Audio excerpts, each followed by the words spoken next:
right, this morning I'm talking about passwords.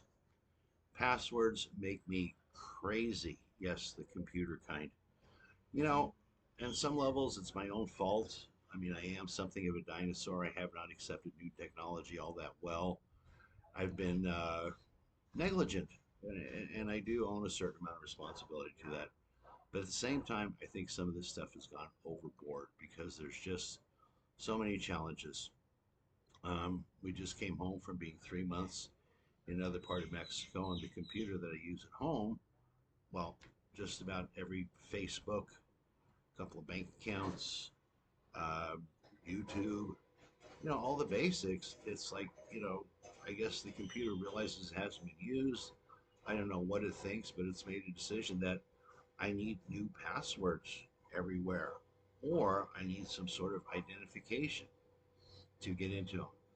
And that identification is getting to be beyond me because it needs a scan for this and a barcode for that, two-party verification. And living in Mexico, there's some challenges with that. I've got a Mexican cell phone.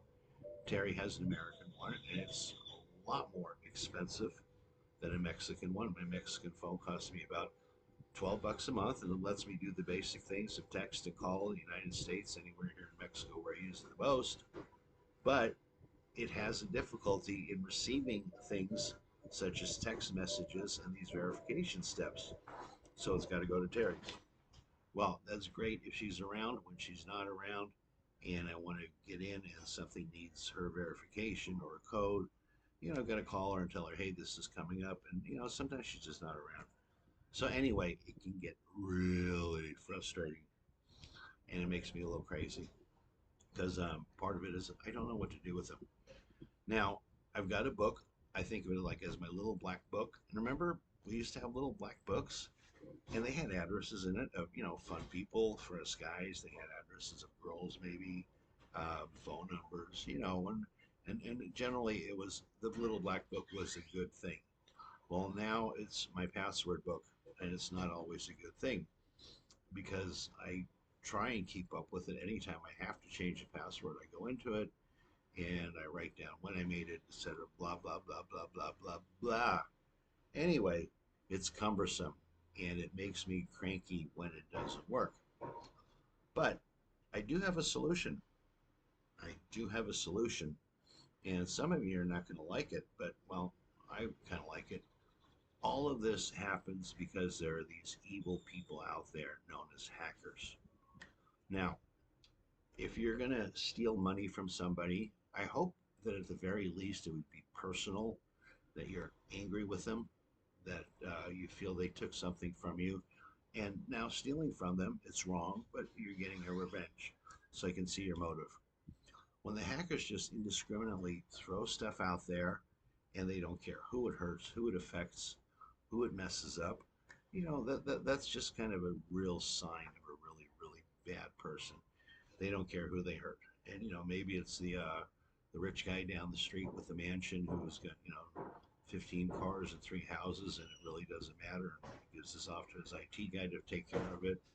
Or it could be someone like me. It could be a little old lady who's hanging on to the bare minimum of her Social Security and really needs every penny of it. And here this idiot comes and takes it all. Anyway, I feel we've been way too lenient with these people. And as strange as it may be, I read about them, and it seems to be there's all these bad hackers who later on can confess to the government or the law enforcement, whoever, that they're bad hackers. And then because they were good bad hackers, they become good hackers and help us find the other new hackers. I don't get that. It's like I'm going to be a criminal and I'm going to be good at it, and then I'm going to get away with it all and have nothing bad happen to me because I am teaching the good people how to watch out for the bad people, of which I was one. It makes no sense to me. Bottom line is my solution. You know what they need for doing this? They need fingers.